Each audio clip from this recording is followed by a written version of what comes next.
Ito yung isa sa mga tourist spot dito sa Baler. Anong tawag dito? Balete. The Millennial Balete. Ito daw yung pinakamatandang balete dito. Banyan. Banyan tree kung sa English yan. There. Kita nyo yung forma niya?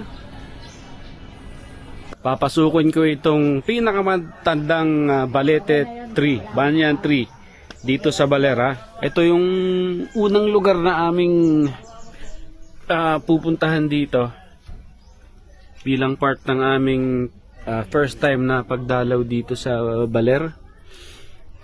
Ano ba itong loob na ito? Medyo mga sikip. Okay. Dito tayo.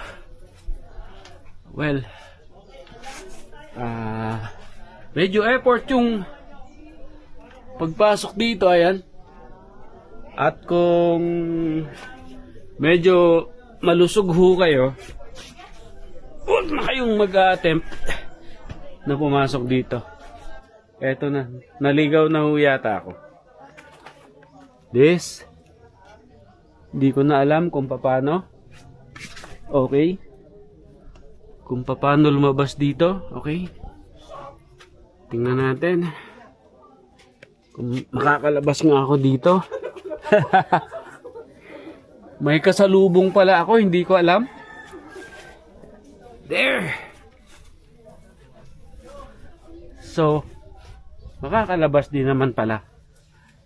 Kaya lang, mag-e-effort ka talaga. Ayan. So, nakalabas na ako. Naandito na ako sa kabilang side. At ito naman yung forma ng kabilang side niya. Yun, wag na nating isama si ma'am. Hindi naman po. Hindi gusto kukuha ako. Alright. Ayan. Oldest banyan tree here Kandasa. in Baler, Aurora. Kandasa